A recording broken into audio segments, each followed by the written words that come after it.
5வது அதிகாரம் ரொம்ப ரொம்ப கவனங்களையும் சிந்தைகளையும் ஈர்க்கக்கூடிய ஒரு ஆழமான காரியம் அதில் அடங்கி இருக்கிறத நம்ம பார்க்க முடியும். கிறிஸ்தவ சமுதாயத்தில் இருக்கிற மக்கள் மட்டுமல்ல, பரிசுத்தவான்கள் மட்டுமல்ல, விசுவாசிகள் மட்டும் இல்லை, உலகத்தில் இருக்கிற ஒட்டுமொத்த மக்களையும் கட்டி இழுக்கக்கூடிய ஒரு வார்த்தைகள் இந்த வேதத்துக்கு உண்டு. அதில் அதிக இயேசு கிறிஸ்து பேசின அந்த பொன்மொழி வார்த்தைகளான இந்த மத்தேயு 5ஆம் அதிகாரத்தில் நம்ம பார்க்க முடியும். இதுல நிறைய காரியங்களை ஆண்டவர் உள்ளடக்கி பேசியிருக்கிறாரு. அதுல ரொம்ப முக்கியமா மத்தேயு 5வது அதிகாரம் 19ஆம் வசனத்தை நம்ம கவனிப்போம் அப்படின்னு சொன்னா, ஆண்டவர் இங்க நமக்கு அழகா சொன்னார். நிறைய நேரங்கள்ல ஊழியர்களாகிய நாம வேதத்தை எப்படி பயன்படுத்துறோம் அப்படின்னா, ஒரு மெசேஜ் எடுக்கிறதுக்காகவே பயன்படுத்துறோம். தேவ செய்தி எடுக்கணும், வார வாரம் சபையில் ஏதாவது ஒரு பிரசங்கம் பண்ணணும், ஒரு கூட்டத்துல பிரசங்கம் பண்ணணும், அதுக்கு எனக்கு ஒரு வசனம் வேணும். வசனம் இல்லாம நான் பாட்டுக்கு பேசிட்டு வந்தா இது கிழட்டு கதையாயிடும். வசனம் இல்லாம நான் பேசினா அது ஜனங்க நம்ப மாட்டாங்க, ஏத்துக்க மாட்டாங்க அப்படின்னு சொல்லி பொதுவா நாம செய்யக்கூடிய காரியம் என்னன்னா, நிறைய நேரங்கள்ல ஆயத்தமே இல்லாம தேவனுடைய வசனத்தை போதிக்கிறவர்களா இருக்கிறத பார்க்கணும். ஒரு சில சகோதரர்கள் அழகா சொல்றதை நான் கவனிச்சிருக்கிறேன். ஐயோ, இன்னைக்கு நான் ஆயத்தம் ஆகலைன்னா குளிக்கல, ட்ரெஸ் பண்ணல அப்படின்னு இல்லை. ஆயத்தம் ஆகலைன்னா நான் ஜெபிக்கல, வேதம் வாசிக்கல அப்படின்னு இல்லை. நான் ஜெபிச்சேன், வேதத்தை வாசித்தேன், ஆனா அதிகப்படியா வேதத்தை நான் தியானிக்க நேரம் கொடுக்கல. அந்த ஆயத்தம் என் இடத்துல இல்லாததுனால, தேவன் என்ன பேச விரும்புகிறார், தேவனுடைய சித்தத்தின்படி நான் பேசக்கூடிய வார்த்தை இதுதானா அப்படின்ற ஆயத்தம் இல்லாததுனால நான் தேவ செய்தி எடுக்க விரும்பல அப்படின்னு சொல்றத நான் கேட்டிருக்கிறேன். கர்த்தருக்கு ஸ்தோத்திரம். அல்லேலூயா. இங்க நல்ல கவனிங்க, இந்த 19வது வசனத்துல ஆண்டவர் அழகாய் சொல்றாரு, ஆகையால் இந்த கற்பனைகள் எல்லாவற்றிலும் சிறிதானதொன்றையாகிலும் மீறி அவ்விதமாய் மனுஷருக்கு போதிக்கிறவன் பரலோக ராஜ்யத்தில் எல்லாரிலும் சிறியவன் எனப்படுவான். இவைகளை கை கொண்டு போதிக்கிறவனோ பரலோக ராஜ்யத்தில் பெரியவன் எனப்படுவான். சின்னவன் பெரியவன் அப்படின்ற டாபிக் நம்ம எடுத்துக்க வேண்டாம். அல்லேலூயா. கை கொண்டு போதிக்கிற காரியத்தை இன்னைக்கு நம்ம சற்று கவனிக்கணும். நிறைய நேரங்கள்ல எனக்கு பேச தெரியும், எனக்கு பேசக்கூடிய திறமை இருக்குது, எனக்கு மேடை பேச்செல்லாம் ரொம்ப அழகாவே வரக்கூடிய ஒரு விஷயம்தான், மக்கள் கூட்டத்துல நான் அழகா நான் ஒரு வடிவமைச்சு பேசக்கூடிய ஒரு ஆள் அப்படின்னு சொல்லி இல்லாம, ஆண்டவர் சொல்றாரு, வேத வசனத்தை எப்படி கையாளக்கூடிய விதமே எப்படி இருக்கணும் அப்படின்னா, நீ கை கொண்டு கையாளணும் அப்படின்றத ஆண்டவர் சொல்றாரு. நம்ம உபதேசிக்கிறது, போதிக்கிறது எப்படி இருக்கணுமா, கை கொண்டு போதிக்கணும். பக்தனாகிய பவுல் அழகா சொல்றாரு, அத மற்றவர்களுக்கு நான் ஆகாதவனாய் போகாதபடிக்கு எல்லாவற்றிலும் என்னை நான் அடக்குகிறேன், கீழ்ப்படுத்துகிறேன், வசனத்துக்கு உட்படுத்துகிறேன் அப்படின்னு சொல்றேன். அல்லேலூயா. எனக்கு அன்பான சகோதரர்கள், நிறைய நேரங்கள்ல இந்த வேதத்தை மற்றவங்களை குற்றப்படுத்துவதற்காக நம்ம பயன்படுத்துறோம். நிறைய நேரங்கள்ல இந்த வேதத்தை மற்றவங்களை குறை சொல்வதற்காக நம்ம பயன்படுத்துறோம். நம்ம கிட்ட இருக்கிற ஒரு மிகப்பெரிய காரியம்னா, வேத வசனத்தை கொண்டு கூட விளையாடுறோம். நிறைய நேரத்துல கேலி செய்யறோம். வேத வசனத்தை கொண்டே நம்ம நிறைய காரியங்கள்ல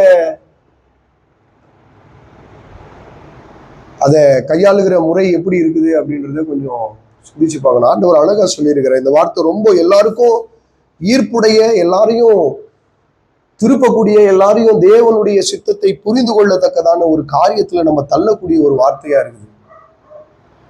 ஆண்டவர் சொன்னார், கைக்குள் என்ன ரொம்ப டிஸ்டர்ப் பண்ணக்கூடிய ஒரு வார்த்தை. கை கொண்டுதான் போதிக்கணும் அப்படின்னா, அப்ப நம்ம எப்போ போதிக்க முடியும்? நிறைய நேரங்கள்ல இந்த வார்த்தையை கை கொள்ள முடியலையே. ஆக்சுவலா என்னன்னா, நம்ம பிராக்டிக்கல் லைஃப்ல என்ன பண்ணிடுறோம், நான் மாம்சத்துல இருக்கிறேன், பிசாசு செய்யக்கூடிய ஒரு மிகப்பெரிய ட்ரிக்ஸ், ஒரு மிகப்பெரிய ஆயுதம் என்னன்னு கேட்டா, நான் மாம்சத்துல இருக்கிறேன், நான் பலவீனன். ஆண்டவர் சொல்றாரு, பலவீனன் இல்லப்பா, நீ பலவான். ஆண்டவர் சொல்றது வேற, அவன் சொல்றது வேற. நிறைய நான் மனுஷன் தானே, எல்லாரும் செய்யறது தானே, இயல்பு தானே, தவறுது இயல்பு தானே, தவறுது இயல்பு தான், அது இல்லைன்னு சொல்லல ஆண்டவர். நீ தவறி விழும்பொழுதும் தேவ சமூகத்துல விழுறோம், அது இல்லைன்னு சொல்ல ஆண்டவர். ஆனா ஆண்டவர் சொன்னார், உன்னால முடியும்பா. தேவன் நம்மளால முடியாத எந்த ஒரு காரியத்தையும் வேதத்துல எழுத மாட்டாரு, அதை சொல்லவும் மாட்டாருன்றத நான் முழுமையா நம்புறேன். என்னால செய்ய முடியும், அதாவது அவருடைய உதவியை கொண்டு என்னால செய்ய முடியும், ஆவியானவருடைய நடத்துதலை கொண்டு என்னால செய்ய முடியும்ன்றதுதான் ஆண்டவர் எனக்கு போதிக்கக்கூடிய மிகப்பெரிய காரியம். இன்னைக்கு ரொம்ப நம்ம யோசிக்கக்கூடிய சிந்திக்கக்கூடிய காரியம் என்னன்னா, இந்த வேதத்தை நான் கை கொள்றேன்னா, போதிக்கிறது ஈஸி பிரதர்ஸ்.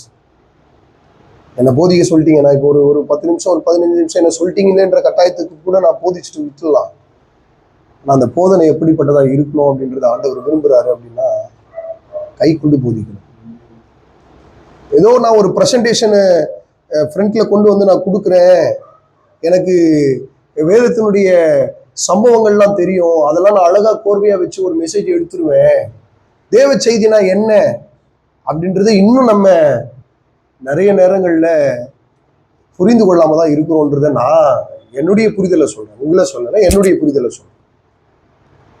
தேவ செய்தியை விசுவாசிகளை குற்றப்படுத்துவதற்காக பயன்படுத்துறோம், தேவ செய்தியை குடும்பத்தில் இருக்கிற பிள்ளைகளை கண்டம் பண்றதுக்காக பயன்படுத்துறோம், இல்ல தேவ செய்தியை, தேவனுடைய வசனத்தை நம்ம இஷ்டத்துக்கு ஏற்ற மாதிரி எடுத்து பயங்கரமா பயன்படுத்துறோம். அதெல்லாம் எவ்வளோ ஒரு கொடூரமான கொடிய காரியம் அப்படின்றத வேதம் தெளிவா சொல்லுது. வெளிப்படுத்தல நம்ம பார்ப்போம் அப்படின்னா, இந்த வசனமே நம்மளை நியாயம் தீர்க்குமா? வசனம் தான் நம்மள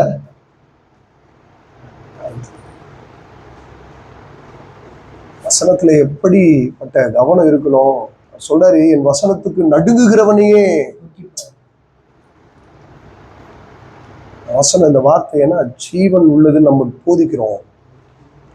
நம்மள தேவனோடு இணைக்கக்கூடிய ஒரு மிகப்பெரிய பிரிட்ஜ், ஒரு மிகப்பெரிய ஒரு உந்து சக்தி, ஒரு மிகப்பெரிய காரியம் இந்த உலகத்துல ஆண்டவர் நமக்கு கொடுத்திருக்கிறாருன்னா அது தேவனுடைய வார்த்தை தாங்க.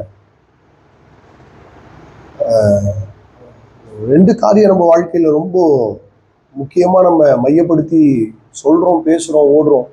ஒண்ணு ஜபம், இன்னொன்னு வேதம். இல்ல ஜபத்தை தேவனுடைய அன்பு இல்லாம, தேவன் மேல இருக்கிற அந்த உணர்வு பூர்வமான அந்த அன்பு இல்லாம நம்ம தேவ சமூகத்துல நிறைய நேரம் காத்திருக்கவே முடியாது, கடமைக்காகலாம் செய்யவே முடியாது. ஜபத்தையும் வேதத்தை கையாளுறதும் ஒரு கட்டாயத்துக்காக கடமைக்காக கண்டிப்பா செய்யவே முடியாது. ஆண்டவர் இங்க அழகா சொல்றாருல நமக்கு,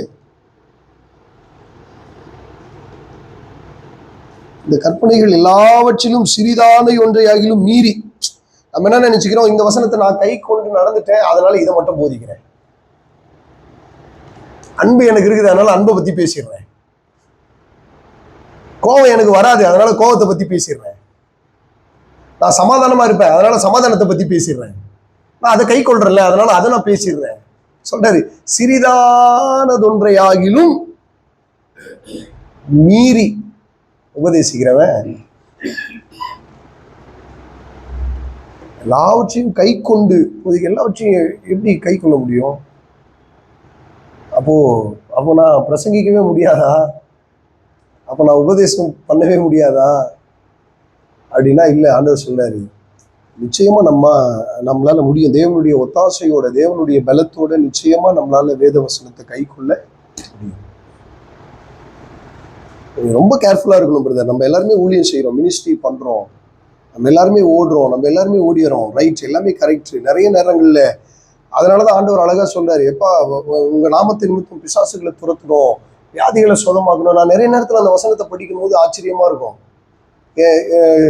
வாலிப பிள்ளைகளுக்கும் சரி, பெரியவங்களுக்கும் சரி, எல்லாருக்கும் ஆண்டவர் எல்லாருக்கும் அழகா பொதுவா உபதேசம் பண்ணக்கூடிய ஒரு நல்ல சக்தி வாய்ந்த தெய்வம், வலிமையான தெய்வம் இல்ல. சொன்னாரு, கர்த்தாவே கர்த்தாவே என்று கூப்பிடுகிறவன் இல்லப்பா, உங்க நாமத்தினால தானே பிசாசுகளை துரத்தணும், உங்க நாமத்தினால தானே பேய்களை ஓட்டணும், உங்க நாமத்தினால தானே தீர்க்க தரிசனம் சொன்னோம், உங்க நாமத்தை வச்சுதானப்பா எல்லாமே செஞ்சோம். கரெக்ட்பா, உன்னை யாருன்னு எனக்கு தெரியாது, யாருன்னே தெரியாதுன்றாரு. நான் நிறைய நேரத்துல அதை எப்படி எடுத்துப்பேன்னா, நான் பெத்த பிள்ளை இருக்கிறான், என் பிள்ளைய ஒரு பெரிய சபையில முன்ன நிறுத்தி ஏதோ ஒரு இக்கட்டான சுச்சுவேஷன்ல அவன் மாட்டிக்கின்னு, இல்ல ஏதோ ஒரு பெருமைப்படுத்தக்கூடிய விஷயத்துல அவன் என்னை நிக்க வச்சு இவர் தான் எங்க அப்பா அப்படின்னு சொல்லும் போது, இவனுக்கு எனக்கு சம்பந்தமே இல்லை, அவன் யாருன்னே தெரியாதுன்னா அவனுடைய மனநிலை எப்படி இருக்கும்? இந்த வார்த்தையினுடைய ஆழம் எப்படிப்பட்டதா இருக்குது அப்படின்றத சற்று நம்ம சிந்திக்க வேண்டிய காலகட்டத்தில் இருக்கிறோன்றத நான் நம்புறேன்.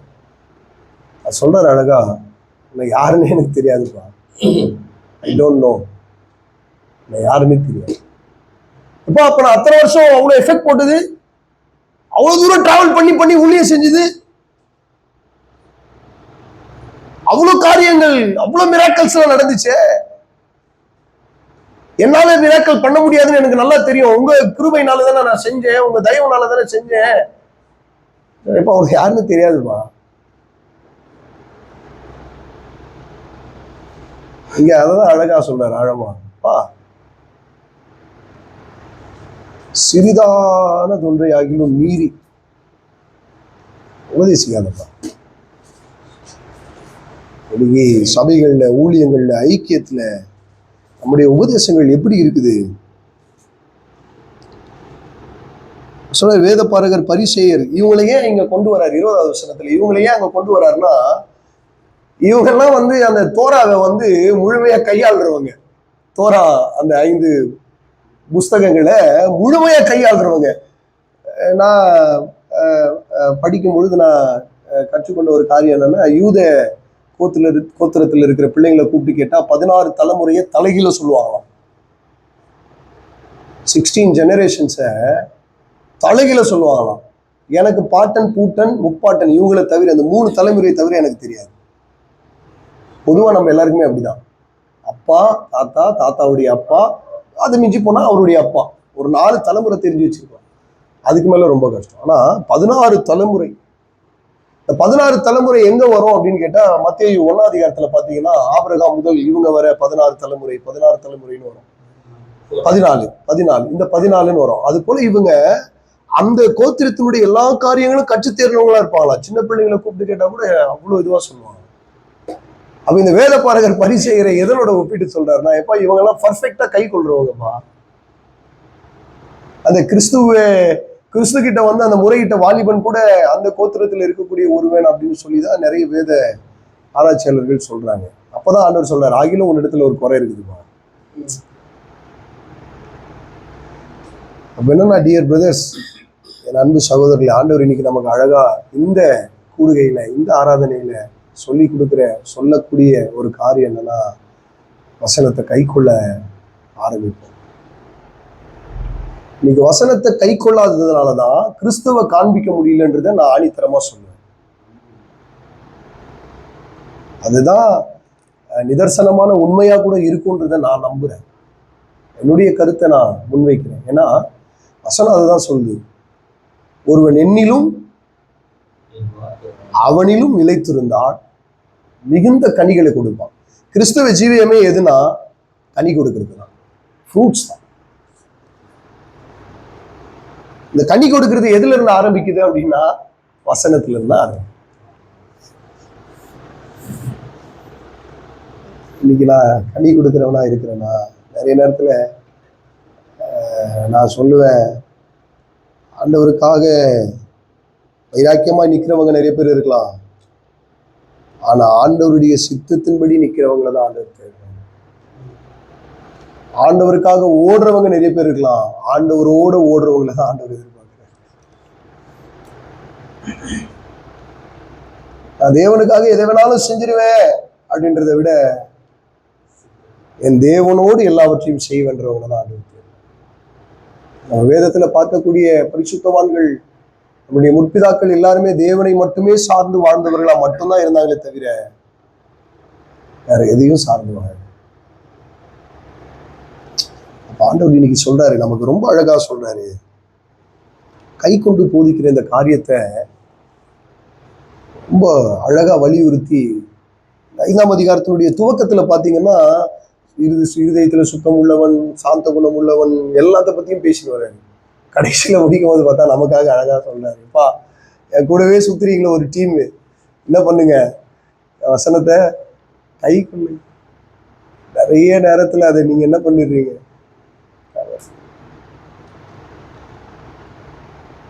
இந்த பைபிளை நம்மளுடைய அறிவுக்காக நிறைய நேரங்கள்ல பயன்படுத்துறோம். ஆண்டவரை தெரிஞ்சுக்கணும், கரெக்ட், ஆண்டவரை தெரிஞ்சுக்கிறதுக்கு வேதத்தை யூஸ் பண்றோம், தப்பு இல்லை. ஆனா தேவன் எதை முன்ன வைக்கிறாரு, எதை சொல்றாரு, எதை நமக்கு போதிக்கிறாருன்றதுல ரொம்ப ஜாக்கிரதையா இருக்கணும். எனக்கு தெரிஞ்ச ஒரு ஊழியர் சொல்லுவாரு, பிரசங்கம் ஒரு கலை அப்படின்னு. பிரசங்கம் அது ஒரு கலையா? அல்லேலூயா. இன்னைக்கு எப்படியெல்லாம் போயிடுச்சு, பிரசங்கம் ஒரு கலை அப்படின்னு. கலை தான் கரெக்டு. அந்த கலைக்காக நீ கவிநயத்தோட இலக்கிய நடைமுறையோட அப்படியே வந்து பேசுறதெல்லாம் அப்படிலாம் இல்லை. இன்னைக்கு நம்ம அப்படிதான் பிரதர்ஸ் இருக்கிறோம்ல, சர்ச்சில் கூடுகையில் ஏதாவது இடத்துல நான் ஒரு ஊழியன்ன்றதை காண்பிக்கிறதுக்காக ஏதோ ஒரு வசனத்தை எடுத்து ஏதோ ஒரு பிரசங்கம் பண்ணிடுது இல்லையா? பொதுவா நான் ஒரு கருத்தை சொல்றேன், பொதுவான ஒரு பதிவு விடுதலை சொல்றேன். இங்க இருக்கிற எல்லாருமே அப்படி இல்லை இருக்கிறீங்கன்றத நான் சொல்லலை. ஒரு ஒரு பொதுவான ஒரு கருத்தை வந்து நான் சொல்றேன்.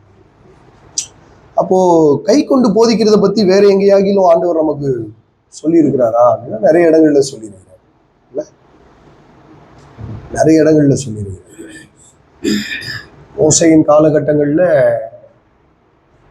அந்த வேதத்தினுடைய ஒரு மிகப்பெரிய தொகுப்பா அந்த 10 கட்டளையை அழகா கொடுத்திருந்தாரு. அதுல நிறைய நியமங்கள் உண்டு, நிறைய சட்டத்திட்டங்கள் உண்டு, நிறைய நியாயங்கள் உண்டு. இது எல்லாத்தையும் அழகா கொண்டு வந்து ஒரு 10 விஷயத்துல பண்ணிட்டாரு. அதை அப்படியே தூக்கிட்டு வந்து புதிய ஏற்பாட்டுல 2 விஷயத்துல முடிச்சிட்டாரு. இன்னைக்கு ஆண்டவர் நம்ம கிட்ட அதை தான் எதிர்பார்க்கிறாரு. கூட இருக்கிற கசப்பு நமக்கு இருக்கக்கூடாதுன்றது நல்லா தெரியும். ஆனா நிறைய நேரத்துல கசப்போட தான் டிராவலே பண்ணோம்.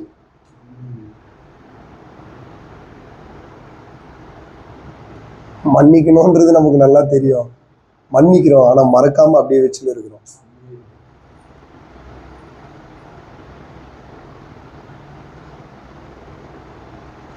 மன்னிச்சிடுறோம், ஆனா எதையும் மறக்க முடியல. சொல்றப்பா மறந்துருப்பா இல்ல, டக்கு டக்குன்னு ஜட்ஜ்மெண்ட் கொடுத்துடுறோம், டக்கு டக்குன்னு ஜட்ஜ்மெண்ட் கொடுத்துடுறோம். இவர் இப்படிதான், அவர் அப்படிதான் அப்படிதான். ஆண்டு சொல்றேப்பா, மற்றவளை குற்றவாளியாக நீ குற்றவாளியாக ஆகாதபடிக்கு மற்றவனை நீ தீர்க்கிற, நீ அளக்கிற அளவின்படியே. அல்லேலூயா. எனக்கு ரொம்ப அசைவை உண்டு பண்ணக்கூடிய ஒரு வார்த்தைன்னா, நம்ம ஒவ்வொரு முறையும் ஃபுல்ஃபிட்ல நிற்கும் போதும் சரி, நமக்கு ஃபுல்ஃபிட்டா ஆண்டவர் கொடுக்கக்கூடிய ஒரு சின்ன இடமா இருந்தாலும் சரி, குடும்பமா இருந்தாலும் சரி, ஐக்கியமா இருந்தாலும் சரி, நம்ம ரொம்ப ஆழமா கண்ணியத்தோட கட்டுப்பாட்டோட ரொம்ப புரிந்து கொள்ளக்கூடிய ஒரு காரியம் என்னன்னா, இன்னைக்கு நான் பேச போகிற காரியம், என் சகோதரனோட நான் உரையாடுற காரியத்தை நான் கை கொள்றேனா, ஐயா மேற்பார்வைக்கு அதான் ஆண்டவர் சொல்றாரு 20வது வசனத்துல, அவங்க எல்லாத்தையும் செய்யறது போல இருக்குதுப்பா, ஆனா நான் சொன்ன எதையும் அவங்க செய்யல. இந்த 20வது வசனத்தை படிச்சு பாருங்க, அந்த 5:20 அழகா சொல்றாரு, வேதபாரகர் பரிசேயர் என்பவர்களுடைய நீதியிலும் உங்கள் நீதி அதிகமாயிராவிட்டால் பரலோக ராஜ்யத்தில் பிரவேசிக்க மாட்டீர்கள். போன வாரம் பார்த்தோம், இதே மத்தேயு 18:5 நினைக்கிறேன், 18:3, சிறு பிள்ளைகளை போல தாழ்த்தாவிட்டால் பரலோக ராஜ்யத்துல பிரவேசிக்க முடியும். ஆனா அங்க அவங்க கேட்கிற ஃபர்ஸ்ட் கேள்வி என்ன, ஐயா அழகா சொல்ல, எவன் பெரியவனா இருப்பான், இங்கேயா தான் எவன் பெரியவனா இருப்பான். அவர் சொல்ல, டேய் பெரியவனா இருக்கிறது இல்லடா, ஃபர்ஸ்ட் நீ உள்ள என்ட்ரு ஆகிறதுக்கு ஒரு ப்ராசஸ் இருக்குது. சிறு பிள்ளை போல தாழ்த்தா விட்டால் அப்படின்ற அந்த காரியத்தை குறித்து தியானிக்கும் பொழுது எனக்கு ஒரு 3 விஷயத்தை ஆண்டவர் நினைவுபடுத்தினார். பிள்ளைகளோட ரிலேட் பண்ணி அப்படி யோசிக்கும் பொழுது, தியானிக்கும் பொழுது என்ன சொன்னார்னா, 3 விஷயம். 1 கீழ்ப்படிதல், 2வது சார்ந்து இருத்தல், 3வது பெற்றுக்கொள்ளுதல். கீழ்ப்படிதல். இந்த ஈசாக்கை நம்ம பார்த்தோம் அப்படின்னா, ஈசாக்கை போல கீழ்ப்படித்த பிள்ளைய நம்ம பார்க்க முடியாது. ஈசாக்கு அப்படிப்பட்ட கீழ்ப்படிதல்.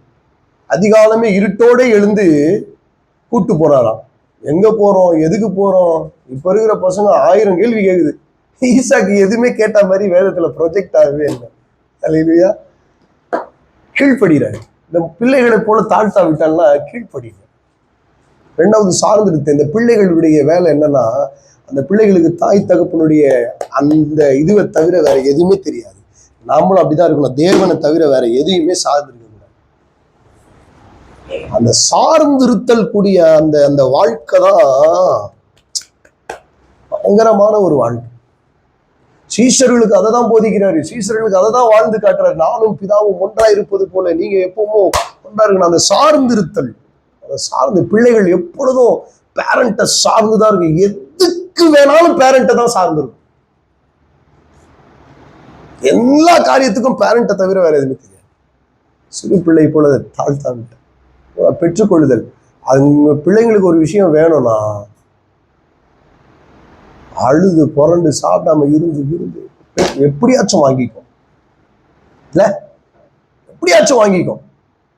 பெற்றுக்கொள்ளுதல். பவுல் சொல்றாரு, பெற்றுக்கொள்ளத்தக்கதாய் ஓடுங்கள். டிஸ்டர்பே ஆகக்கூடாது. எது என்னுடைய இலக்குன்றத பிக்ஸ் பண்ணி தெரிஞ்சிச்சு. டிஸ்டர்பே ஆகக்கூடாது. பெற்றுக்கொள்ற வரையிலும் டிஸ்டர்ப் ஆகாம ஓடினே இருக்கும். இங்கே அதான் சொல்றாரு, பெரியவன்றதை பத்தி பேசினுக்கிறேன். நான் சொல்றேன், சதுசேயர் பரிசேயர் இவர்களுடைய நீதியை விட உன்னுடைய நீதி அதிகமா இல்லைன்னா அங்க நுழையவே முடியாதுன்ட்டார். இவங்களுடைய நீதி நம்ம பார்த்துருக்கோம்ல, வேதத்துல நமக்கு நல்லா தெரியும். ஆமா, வெந்தயம் கடுகுல கூட தசம்பாக கொடுப்பாங்க. தசம்பாகன்னா அது அந்த இடத்துல பணத்தை பத்தி இல்லை, ஒரு உணவுப் பொருட்கள்ல கூட அந்த மாதிரி ஒரு பர்ஃபெக்டா பயங்கர கரெக்டா எல்லாத்துலயும் அப்படி அப்படி அப்படி நேர்கோடு போட்ட மாதிரி அந்த சட்டத்தை ஃபாலோ பண்ணும். அந்த சட்டம்னா அது சட்டம். ரெட் சிக்னல் போட்டா நிற்பேன், ஓவர்டேக் பண்ண மாட்டேன். கிரீன் விழுந்தா மட்டும்தான் போவேன், நகருவேன். இல்லையா ஒரு பிரதர் எனக்கு தெரியும், நைட்டு 1 மணிக்கு கூட ரெட் சிக்னல் போட்டா வண்டியே வராது, ஐயா நின்றுதான் போவேன். ஏன்னா அந்த அந்த அதாவது அந்த நேர்கோடு போட்டா அது அந்த கோட்டுல உறுதியா. இப்போ அந்த பரிசெயர் சதுசெயர் என்ன பண்ணுது, அவங்க டியூட்டி என்னன்னா, அவங்க அதாவது நம்மளாம் இப்படி இருக்கிறோம்ல, வசனத்தை எழுதி தொங்க விட்டுனா அதை படிச்சுட்டு இருப்பாங்க. பயங்கரமான ஒரு ஒரு ஒரு ஒரு ஒரு ஆட்கள் அவங்க. சொல்றப்பா, அவங்க நீதியை விட உங்க நீதி அதிகமா இல்லைன்னா நீ உள்ள என்ட்ராவே ஆக முடியாதுன்ட்டார். யார் நம்முடைய நீதி? கிறிஸ்து தான் நம்முடைய நீதி. கிறிஸ்துவ போல மாறுறதுதான் நம்ம நீதி. கிறிஸ்துவோட இருந்து அவங்க வாழ்றதுதான் நம்ம நீதி. கிறிஸ்து சொன்னதை கை கொண்டு வாழ்றதுதான் நம்ம நீதி. அல்லேலூயா. ஆண்டவர் அழகா சொல்லியிருக்காரு. ரொம்ப நம்ம தியானிக்கக்கூடிய நிதானிக்கக்கூடிய ஆண்டவர் நம்மளை நம்பி சில பொறுப்புகளை கொடுத்துருக்கிறார். ஏன் அப்படின்னா, செய்வான். நிறைய பேர் இருக்கிறாங்க.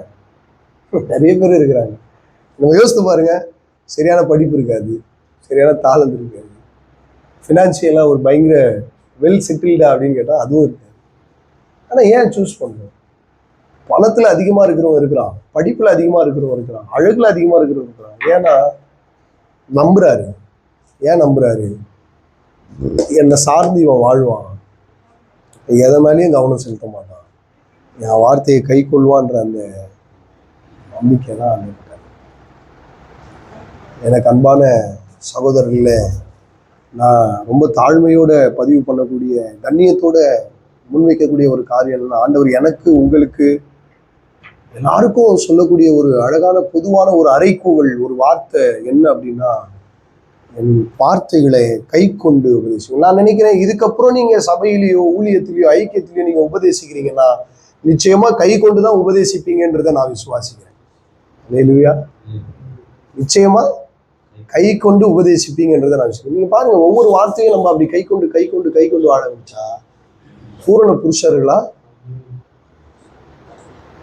பூரண சற்குணரா,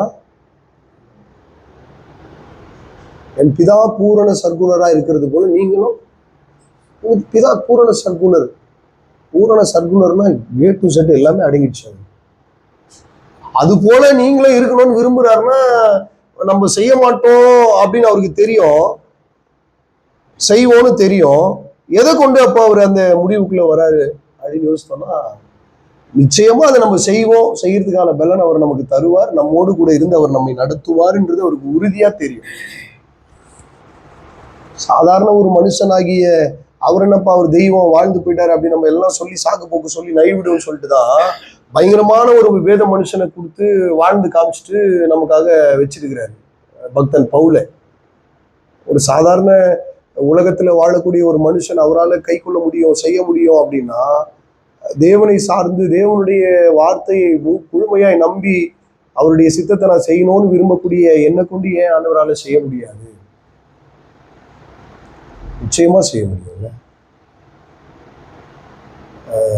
அவர் சொல்லுகிற உபதேசங்கள் வந்து ஒரு சீசன் வந்து கேட்கிறாருல, யார்ப்பா இவரு சொல்றதெல்லாம் கேட்க முடியும்? ஐயோ ரொம்ப கடினமான உபதேசங்களா இருக்குது அப்படின்னு. கடைசியா வந்து சரண்டர் ஆகுது, சொல்றான், வாழ்வு தரும் நித்திய சீவ வசனங்கள் உங்ககிட்ட தானே இருக்குது, வேற எங்க போவோம்? தெரிஞ்சிச்சு. அத்தியத்தினுடைய அந்த தெளிவு வரும் பொழுது இன்னைக்கு சபை பிள்ளைகள் தன்னுடைய ஓட்டத்துல தன்னிஷ்டத்துக்கு ஓடுறாங்க. சபை ஊழியரோ போதகரோ கண்டிக்கக்கூடிய அந்த கண்டிப்புல நிற்க முடியல அப்படின்னா சத்தியத்தினுடைய அறிவு தெளிவு தெரியல. தாய் தகப்பனுடைய உணர்வை கூட புரிந்து கொள்ள முடியாம தன்னுடைய சுய விருப்பத்தை மட்டும்தான் நிறைவேற்றணுன்ற ஆசை எண்ணமும் மேலோங்கி இருக்கிறதுக்கு காரணம் சத்தியம் மேலோங்கி இல்லை அப்படின்றத நம்ம தெளிவா புரிஞ்சுக்கலாம், தெரிஞ்சுக்கலாம். அப்ப நம்மளுடைய பெரிய பொறுப்பு, நம்மளுடைய பெரிய கடமை எதுன்னு கேட்டா, இது போல நம்ம ஒரு நாள் மட்டும் இல்லாம எப்பெல்லாம் சந்திக்கிறோமோ, அது 2 பேரா இருந்தாலும் ஒருத்தரா இருந்தாலும் அப்பெல்லாம் நம்ம கூடி கூடி அரை மணி நேரமோ 1 மணி நேரமோ அதுக்காக நம்ம அழுது புலம்பி ஜெபிக்கும் பொழுது நிச்சயமாய் கர்த்தர் அதுக்கான செயல்பாடுகளை செய்வார் என்றுதான் நம்முடைய விசுவாசம். அப்படி ஜெபிக்கும் பொழுது அந்த சத்தியத்தை பிள்ளைங்க என்னைக்கு உணர்வடைந்து கை கொள்றாங்களோ அன்னைக்கு எல்லாவற்றையும் விட கர்த்தர் உதவி செய்யும். நம்மள கூட எங்க பிரதர் நம்ம ஒரு பாயிண்ட்ல திரும்பணும், நம்ம ஒரு பாயிண்ட்ல திரும்பணும், யூட்டர்ன் வச்சு எப்போ பிரதர் ஆண்டவர் பாதத்துல வந்து விழுந்தோம்? நல்ல ஞாபகம் பண்ணி பாருங்க பிரதர். ஏதோ ஒரு வசனம் உங்களை தொட்டிருக்கும் பிரதர், ஏதோ ஒரு வார்த்தை உங்களை உடைச்சிருக்கும் பிரதர், ஏதோ ஒரு வசனம் ஆண்டவர் உங்களோட முகமுகமா பேசியிருப்பார் பிரதர். அதனாலதான் பிரதர் நீங்க தேவ சமூகத்துல திரும்பி இருப்பீங்க, அதனாலதான் பிரதர் தேவ பாதத்துல விழுந்திருப்பீங்க. இன்னைக்கு பிள்ளைங்க விழாம இருக்கிறதுக்கு, பிள்ளைங்க வந்து தேவனுடைய பாதத்துல பிடித்து கொள்ளாம இருக்கிறதுக்கு, அந்த கெட்டியான உறவுகளை இல்லாம இருக்கிறதுக்கு காரணம்னா இன்னும் பிள்ளைகளுக்குள்ள அந்த வசனம் உள்ள போல கற்பாறையை போன்ற முற்களை போன்ற நிறைய காரியங்கள் பிள்ளைகளை நெருங்கி இருக்குது. அப்ப என்ன செய்யணும்னா, நான் அவர்களுக்கு ஒரு முன்மாதிரியாகவும் அவர்களுக்காக ஒவ்வொரு நாளும் ஜெபிக்கும் பொழுது ஆண்டவர் அந்த கிருபையை செய்கிறவராக. இந்த வசனம் தான் பிரதர் எல்லா லைஃபுக்கும் டேர்னிங் பாயிண்ட். இந்த வார்த்தை தான் பிரதர் எல்லாரும் ஆண்டவருடைய அன்புக்குள்ள வருது, அவருடைய அன்பு அதிகமா உணர்றதுக்கான மிகப்பெரிய ஒரு பொக்கிஷமே இந்த வார்த்தை தான் பிரதர். பாவத்திலேயே ஊறி இருந்த என்ன பாவத்தை செய்ய வேணான்னு சொல்லி தடுத்து நிறுத்திருந்து இந்த வார்த்தை தான் பிரதர். 119ஆம் சங்கீதத்துல நாம படிச்சு பார்ப்போம்னா சொல்றாரு, உம்முடைய வார்த்தையை கை கொள்ளாத துரோகிகளை பார்க்கும் பொழுது என் கண்களிலே நீர்த்தாரைகள் வருகிறதுன்னு சொல்றாரு.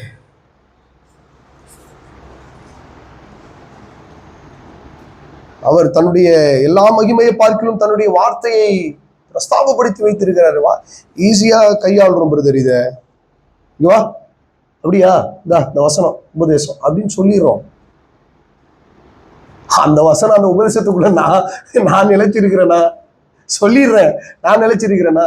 இன்னைக்கு எங்க பிரதர் நல்லா ஜெபிக்கிறோம் பிரதர், நல்லா ஜெபிக்கிறோம், நல்லா உபதேசம் பண்றோம், ஆனா அதனுடைய செயல்பாடுகளை கண்ணை எதிர்க்க பார்க்க முடியலையே, அந்த கனியை பறிச்சு நம்மளால சுவைக்க முடியலையே.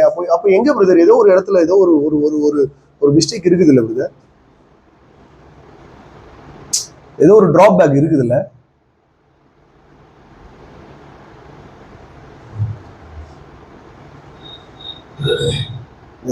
கடைசி நாட்களிலே ஆண்டவர் விரும்பக்கூடிய, ஆண்டவர் எதிர்பார்க்கக்கூடிய, ஆண்டவர் அங்கலாய்க்கக்கூடிய, ஆண்டவர் அறைகோள் விட்டு சொல்லக்கூடிய வார்த்தையை நம்ம உறுதியா தியானிச்சு அதை பிடிச்சுக்குவோம் அப்படின்னா நிச்சயம் கர்த்தர் மகிமையான காரியங்கள் செய்யும்.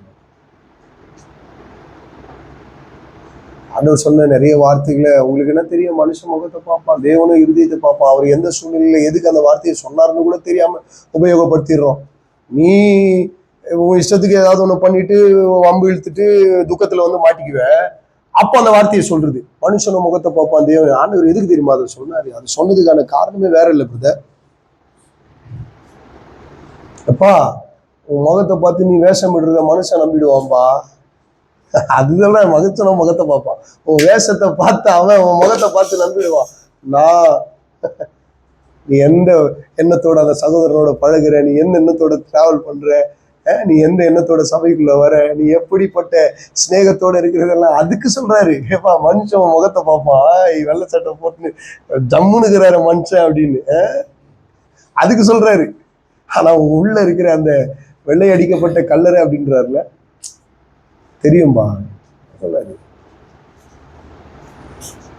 கடைசியா நான் சொல்வேன் அப்படின்னா, வசன விருத்தியே வாழ்க்கையின் விருத்தி, வசன விருத்தியே சபையின் வளர்ச்சி, வசன விருத்தியே பரிசுத்த அந்தரங்க வாழ்க்கையினுடைய தூய்மையான வாழ்க்கைக்கு வழி. வசன விருத்தியே. இது எப்போ நடக்கும்? இந்த ப்ராசஸ் தியானிக்க முடியும். தியானத்தின் மூலம் அவரோட இணைய முடியும். இதை தியானிக்கும் பொழுது ஆட்டோமேட்டிக்கா என்ன ஆகும்னா, ஜெபின்னு சொல்லவே தேவையில்லை. ஆட்டோமேட்டிக்கா முழங்கால் படிக்கிட்டு 3 மணி நேரம் கூட தெரியாம தேவ சமூகத்துல காத்திருப்போம். ஏன்னா அந்த வசனம் உள்ள நம்மளை பேசிட்டே இருக்கும், நம்மளை போட்டு உடைச்சிட்டே இருக்கும். அப்பா சமூகத்துல விழ வைக்கும். அப்பா நீங்க சொல்லுங்கப்பா சொல்லுங்கப்பா சொல்லுங்கப்பா சொல்லுங்கப்பா. அந்த ஒரு வார்த்தையை மட்டுமே 1.5 மணி நேரம் 2 மணி நேரம் 3 மணி நேரம், ஏன் 1 நாள் 2 நாள், நிறைய பரிசுத்தவான்கள் இதுக்காகவே எத்தனையோ நாட்கள் காத்திருந்து மழக்கம் அடைஞ்சு கீழே விழுந்து தேவ சமூகத்துல தேவ வல்லமையை பெற்று புது மனிதர்களாய் மாற்றின எத்தனையோ பரிசுத்தவான்கள் உண்டு. அல்லேலூயா. அதனால my dear brothers and pastors, ஆண்டவர் நமக்கு உபதேசிக்கக்கூடிய ஒரு காரியம், இந்த சத்திய வசனத்தை கை கொண்டு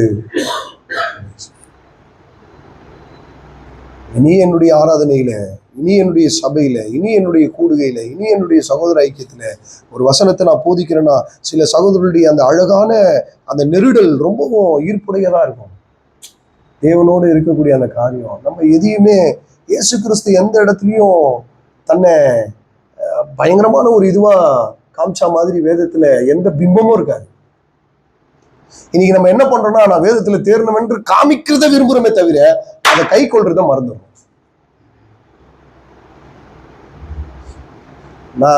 நான் ஒரு வாரத்துல இத்தனை மெசேஜ் எடுப்பேன், நான் இத்தனை இடங்கள்ல பேசுவேன்றதே காமிக்கிறோம். ஆனா இத்தனை மெசேஜையும் நான் கை கொண்டனா அப்படின்றதுதான் கேள்வி. நான் ஒவ்வொரு பீடத்திலையும் நிற்கும் பொழுது நான் ஸ்டார்ட் பண்ணக்கூடிய முதல் காரியமே என்னன்னா, ரட்சிப்புக்குள்ள வந்து எத்தனை பிரசங்கம் கேட்டிருப்போம், எத்தனை டைரி எழுதியிருப்போம், எத்தனை வசனங்களை நினைவு கூர்ந்திருப்போம், எத்தனை வசனத்தை அதுல கை கொண்டிருப்போம். நான் ரட்சிக்கப்பட்டு நான் தேவ சபையில அங்கத்தினரா மாறி ஒரு விசுவாசியா இருந்து, அந்த விசுவாசியில இருந்து சீசனா மாறி, சீசன்ல இருந்து ஒரு ஊழியக்காரனா மாறி ஒரு ஸ்தானத்துக்கு வந்தாலும், இத்தனை வருடங்கள் கேட்ட அந்த வசனத்தினுடைய ஒரே ஒரு வசனத்தை கை கொண்டு நடந்தனா அப்படின்றத திரும்பி பார்க்கும் பொழுது எனக்கு சொல்றேன், என்ன ஒப்பிட்டு பேசும்போது நான் சொல்றேன், அப்படி ஒவ்வொரு வார்த்தையும் கேட்டு நம்ம கை கொண்டு நடந்திருந்தா இன்னைக்கு கர்த்தருடைய பெரிதான கிருபையினால நம்ம நிழல்பட்டு சொஸ்தமாயிருப்பாங்க. நிறைய நேரத்தில் நம்ம பிரதர் சொல்லுவாங்க, ஏன் ஜெபம் பண்ணி அங்க அற்புதம் நடக்கல அப்படின்னா, இன்னும் என்னுடைய காரியத்துக்குள்ள போய் நின்னாலே அற்புதம் நடக்கும் பிரதர், நிச்சயமா நடக்கும். நீ கையை வச்சு ஜெபம் பண்ணணும்னு இல்லை, நீ பார்த்து ஜெபம் பண்ணால அற்புதம் நடக்கும். வசனத்தை நீ சொல்ல சொல்ல பயங்கரமான காரியம் நடக்கும். நீ பிரசங்கம் பண்ணும்போதே பிசாசு ஓடும். நம்ம பிரசங்கம் பண்ணும் போதே நோய் சொஸ்தமாயிடும்.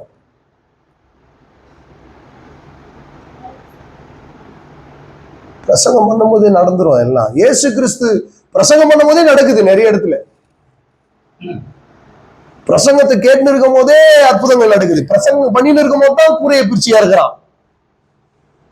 பிரசங்கம் பண்ணி இருக்கும் போதுதான் கத்துறான். பிரசங்கம் பண்ணுக்கும் போதுதான் வரான். சில நேரங்களில் டிராவல் பண்ணி போகும்போது இதுக்காக அவரு என்ன பண்றாரு, முழுவதும் ஜெபிக்கிறார். அதே நேரத்தில் வசனத்தை கை கொண்டு விடாம இருக்கணும். அதனால என்னுடைய தேவன் கொடுத்த இந்த நேரத்தை தொட நான் முடிக்க விரும்புகிறேன். இந்த உரையை தொட நான் முடிக்க விரும்புகிறேன். தேவனுடைய இந்த வார்த்தையினுடைய சாராம்சத்தை தொட நான் முடிக்க விரும்புகிறேன், நிறுத்த விரும்புகிறேன். ஸோ நல்லா ஆழமாக சிந்திச்சு பார்ப்போம். என் அன்புக்குரியவர்களே, என் அன்பான சகோதரர்களே, கிறிஸ்துவோடு இணைந்திருக்கக்கூடிய என் அன்பு தேவ ஊழியர்களே, இந்த நாள்ல இருந்து நாம சிந்திக்கக்கூடிய ஒரு ஆழமான காரியம். நான் போதிக்கிறவனா இருக்கிறேன், போதிக்கிற இடத்துல ஆண்டவர் என்னை கொண்டு வந்துட்டாரு. ஆனா அதை நான் எப்படி போதிக்கிறேன்றது ஆண்டவர் பார்க்கிறார். கை கொண்டு போதிப்போம். கை கொண்டு போதிக்கும் பொழுது நீங்க பயங்கரமா 1 மணி நேரம் பேசி நடக்காத ஒரு காரியம், நீ கை கொண்டு போதிக்கிற 5 நிமிஷத்துல ஆண்டவர் கிரியை செஞ்சு முடிச்சு. பல வருடமா பிரயாசப்பட்டு செஞ்ச ஒரு காரியத்தை கை கொண்டு உபதேசிக்கும் பொழுது சில நிமிடங்கள்ல ஆண்டவர் செய்து முடித்து.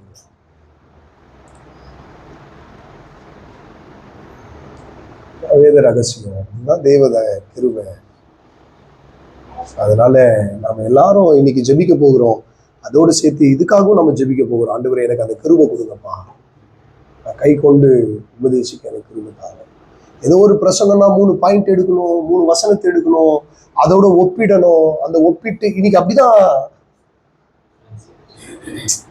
கிறிஸ்து பிரசங்கி இருக்கிறாரு. 3 நாள் பிரசங்கிக்கிறாரு, 3 நாள் உட்காந்து கேட்டுதான். பசி எடுக்குதா?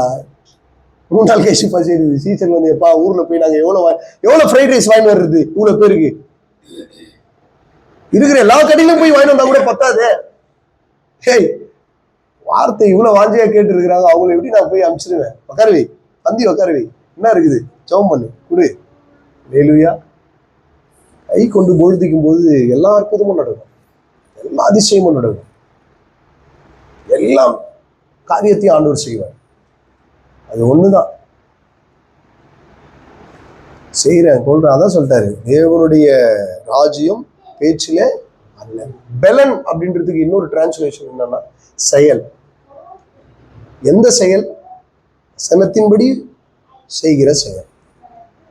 தேவனுடைய ராஜ்யம் பலத்துல இல்லை, பேச்சுல இல்லை, பலத்துல. பலன் தான் செயல். எந்த செயல்? வசனத்தோடு தன்னை யாரோடவும் நம்ம கம்பேர் பண்ண தேவையில்லை, எதனோடவும் நம்ம இது பண்ண தேவை. ஆண்டு சொல்றேன், வசனத்தின்படி உன்னை ஒப்பிட்டு பாரு, அவரோட ஒப்பிட்டு பாரு. கிறிஸ்துவுடனும் கிறிஸ்துவனுடைய வார்த்தையுடனும் என்னை ஒப்பிட்டு வாழ்ந்தாலே என்னுடைய வாழ்க்கையினுடைய நிறைய நெறிமுறைகள் தானாகவே மாறிடும். அப்படின்றதுதான் சத்திய வசனத்தினுடைய தூய விளக்கம். அதனால கர்த்தர் ரொம்ப நல்லவர். இங்கே சகோதரர்களா கூடியிருக்கிற நம்மள, ஊழியர்களா கூடியிருக்கிற நம்மள ஆண்டவர் மிகவும் நேசிக்கிறாரு. அது சொன்னாரு, கிறிஸ்து தலையா இருக்கிறார், புருஷன் தலையா இருக்கிறார். ஏன் சொன்னார்னா, என்ன போல அவங்க அப்படின்றத நிழலாட்டமா காண்பிக்கிறதுக்காக தான் சொன்னார். இன்னைக்கு நான் தலைவனா இருக்கணும்ன்ற அந்த மேலோங்கிய எண்ணத்தை மட்டும்தான் நான் முன்ன வச்சு எல்லா விஷயத்திலையும் பயங்கர ஸ்டிஃப்னஸா வைராக்கியமா நிக்கிறேன்னு தவிர, அந்த தலைவனை போல குணாதிசயம் உள்ளவனா நான் செயல்படுறேனான்றதுதான் சற்று சொல்லிச்சுமா. அதுதான் ஆண்டவருடைய பெரிய, அவர் ஒவ்வொருத்தரையும் அப்படி நம்ம அழகான ஒரு சகோதரன் சொல்வாரு, இந்த இடத்துல ஒருவேளை இயேசு கிறிஸ்து இருந்தா இதை எப்படி கையாண்டிருப்பாரு. அதுதான் அந்த மனநிலைக்குள்ள வரணும். கிறிஸ்துவில் இருந்த சிந்தையே உங்களில் இருக்க கடவுள்.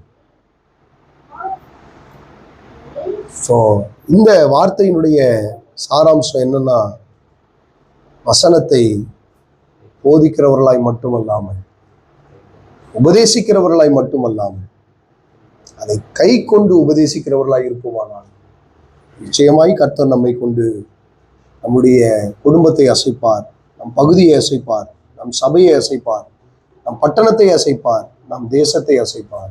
இதில் எந்த விதமான மாற்று கருத்தும் இல்லை. கர்த்தர் நம் ஒவ்வொருவரையும் ஆசீர்வதிப்பாராக. ஆமென்.